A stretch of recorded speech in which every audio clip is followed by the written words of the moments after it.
সেই মেল কে কেন্দ্র করে একটি মেল আসলো সিএমওতে ভোর ৩:৪৫। আমরা এইটা প্রশ্ন করতে চাই যে কোন সিএমওতে কোন মেল ৩:৪৫ এই ব্যাপার নিয়ে আসা, এটা কি খুব স্বাভাবিক? নিশ্চয়ই নয়, সবার মানবেন এটা। তাহলে কি এর পেছনে কোনো রাজনীতি লুকিয়ে আছে? আসলে রাজনীতি লুকিয়ে আছে বলেই তাই এই ধরনের ঘটনা প্রবাহ আমরা দেখছি।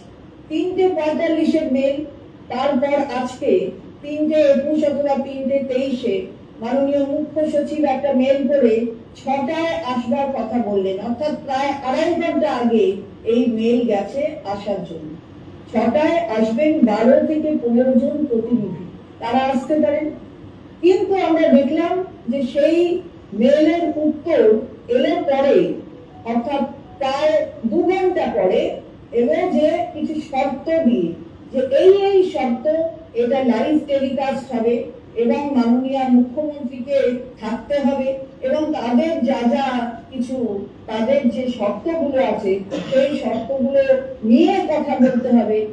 এটা আমি জনসাধারণের কাছে এই কথাটাকে পরিষ্কার করে দিতে চাই যে মানুষ জানেন যে রাজ্য সরকার খোলা মনে বসতে চাইছে, কোনো শর্ত সাপেক্ষ নয়।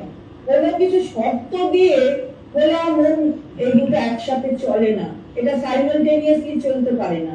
অর্থাৎ খোলা মন নেই, অর্থাৎ সেই মেয়েটি বিচার পাক, যিনি নির্যাতিতা হয়েছেন এবং মায়ের কোল ছেড়ে চলে গেছেন, আসলে ব্যাপারটা তা নয়, পেছনে কোনো রাজনীতির খেলা আছে।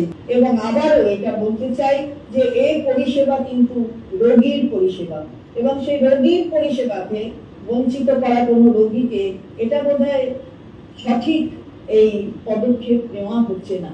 এটা যারা জুনিয়র ডাক্তার তারা ভাববেন, এবং আমি জুনিয়র ডাক্তারদের কাছে বলবো যে এই যে রাজনীতির প্রভোকেশন, এটার মধ্যে আপনারা না গিয়ে আপনাদের যেটা করণীয়, যার জন্য আপনারা এই নোবেল প্রফেশনে এসেছেন, সেই নোবেল প্রফেশনের যা কর্তব্য সেটা আপনারা নিশ্চিতভাবে পালন করুন। এটা আপনাদের কাছে আমাদের আবেদন বলুন, আমাদের অনুরোধ বলুন, যেটা আমরা বারবার করছি।